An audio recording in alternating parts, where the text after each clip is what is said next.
gostaria de ler uma carta que chegou para mim. Na verdade, foi um e-mail que me chamou muita atenção aqui, recebi hoje.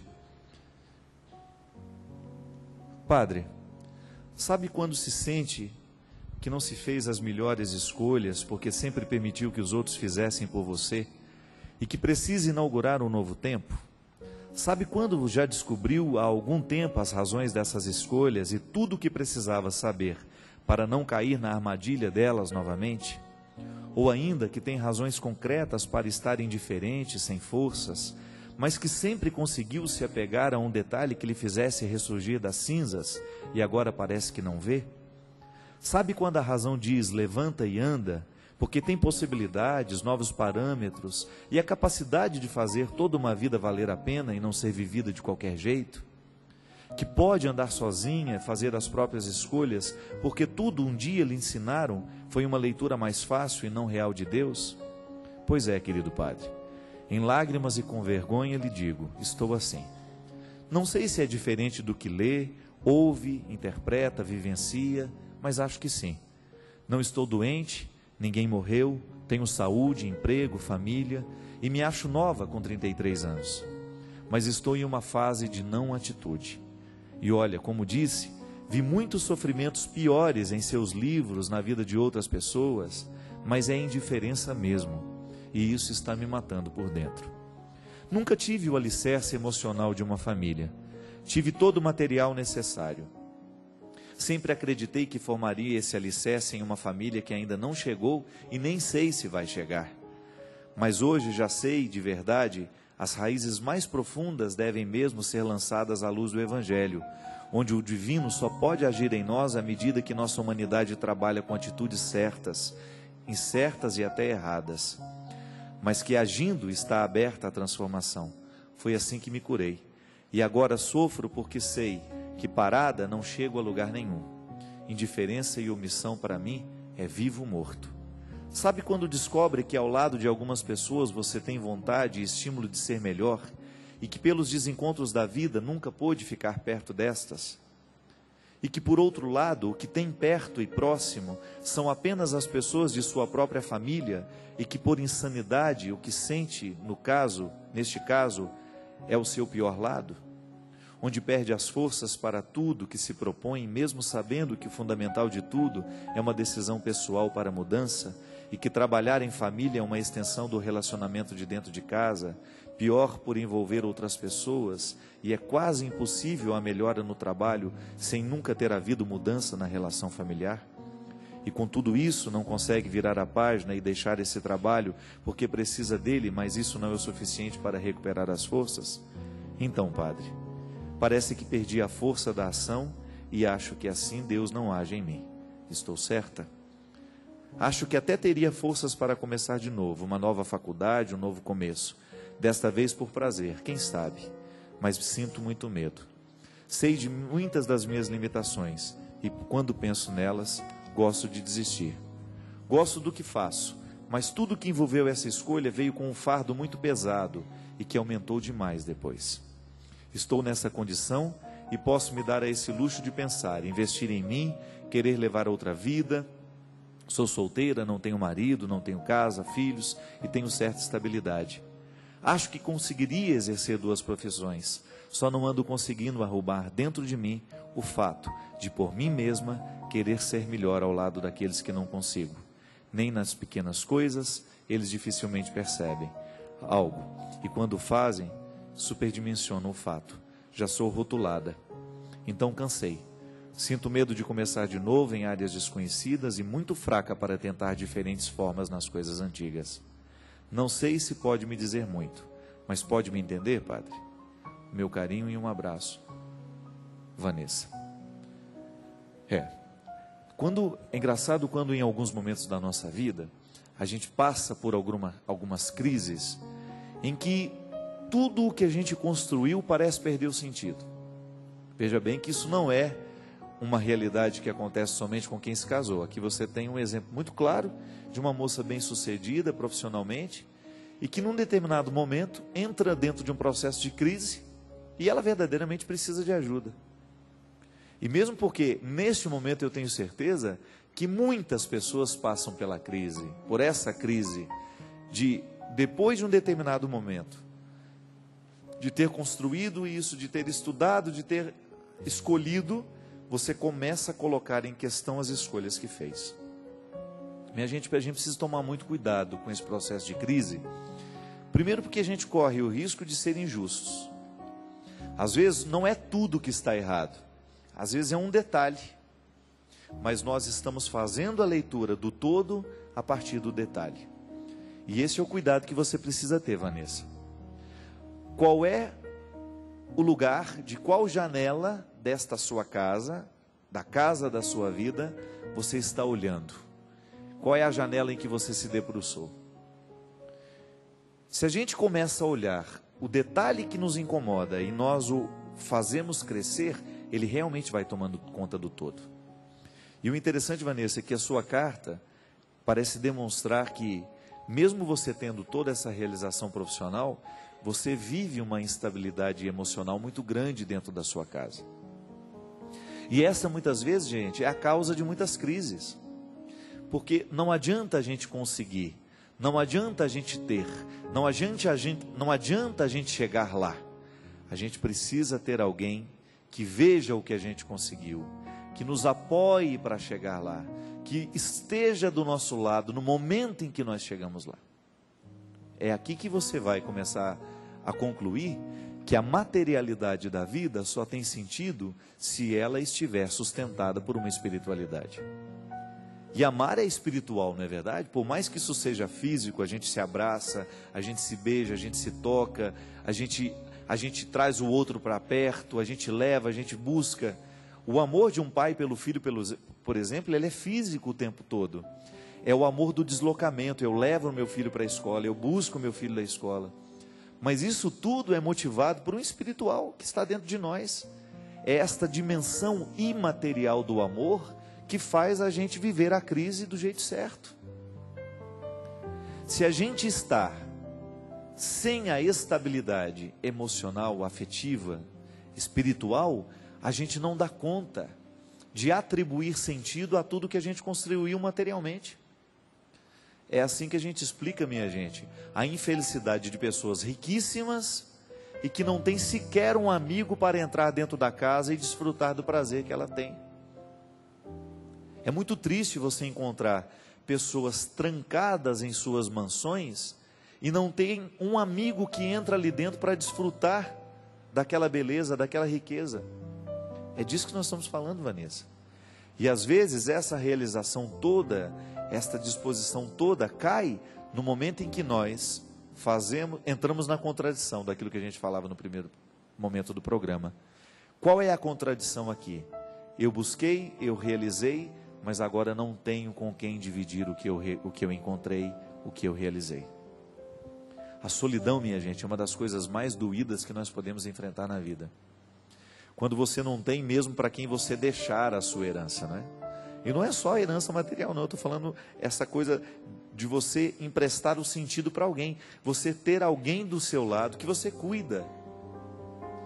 Alguém que está do seu lado que cuida de você. Essa experiência mútua do cuidar e ser cuidado, isso é profundamente realizador na vida de uma pessoa. E é isso que faz falta, é isso que vai gerando crise, é isso que vai gerando tristeza. Quando você percebe que o seu mundo está vazio, ele tem uma boa estrutura material, ele tem uma boa estrutura de realizações, mas falta a melhor de todas elas, que é a realização afetiva. É engraçado, né? A gente encontra pessoas que suportam muito bem a pobreza material e que vivem tranquilamente sendo pobres. Agora, se falta a riqueza afetiva, a riqueza espiritual, não sobra nada da gente. Podemos ter um aparato de coisas, de sucesso, de reconhecimentos em torno de nós, mas se a gente não tem alguém para olhar nos nossos olhos e nos dizer, olha, parabéns pelo sucesso, alguém que você sabe que verdadeiramente está vivendo aquele momento com você, a crise se estabelece e ela se torna definitiva dentro de nós. Eu acho que a carta da Vanessa, né, ela tem um pouco de todos nós passamos por essa crise, de você num determinado momento da vida parar e pensar, meu Deus, o que foi que eu fiz da minha vida? O que foi que eu escolhi para mim? Onde é que eu amarrei o meu jegue, não é? Não tem aquela história? E é muito triste num determinado momento da sua vida você descobrir que você fez a escolha errada, que você não aproveitou a oportunidade certa. Eu tenho um caso muito próximo de mim, de alguém que eu amo muito, que teve uma oportunidade maravilhosa de crescer na vida, de estudar, de ir além, até o momento em que as pessoas que cuidavam daquele garoto, daquele rapaz, descobriu que ele estava envolvido em drogas. E mesmo assim não o rejeitou. Estudava no melhor colégio da cidade, tinha todo o tempo do mundo para estudar, ainda jogava lá o futebol dele, tinha o horário para estar com os amigos. Mas no momento em que descobriu o envolvimento com a droga, o pai e a mãe resolveram agir. Resolveram agir. Deram a oportunidade. Olha, você vai continuar com todas as oportunidades que nós estamos lidando, mas você vai viver agora o sacrifício. Tirou lá alguma coisa, não vai mais sair, não vai fazer mais isso, o horário de estudo vai ser dobrado. O que ele fez? Fugiu, foi embora. E hoje está amargando essa escolha. Chega um momento da nossa vida, minha gente, que nós vamos olhar para aquilo que a gente escolheu, para aquilo que a gente permitiu, para aquilo que a gente perdeu, para aquilo que a gente ganhou, que às vezes a oportunidade está brilhando diante de nós. Às vezes ela vem através de pessoas maravilhosas, de situações maravilhosas, a situação brilha diante dos nossos olhos, a gente não pega, passa. E depois a gente vai ter que contabilizar isso no final. Da mesma maneira como brilha uma situação horrorosa, mas aparentemente atraente, nós pegamos, nós corremos atrás, a gente faz, e depois aquilo vira uma destruição para nós. A vida cobra, não adianta. As escolhas de hoje serão cobradas no futuro e às vezes no futuro muito próximo. Aquilo que nós estamos escolhendo para a nossa vida hoje, isso vai ser consequência daqui a um tempo. E não tem como a gente fugir disso, Vanessa. Há momentos em que a gente planta, há momentos em que a gente colhe. A sorte, minha filha, é que você tem apenas 33 anos e ainda dá tempo de plantar muita coisa boa, de reverter esse quadro familiar. Claro que é possível. Você não precisa ser amigo de todo mundo dentro de casa, não.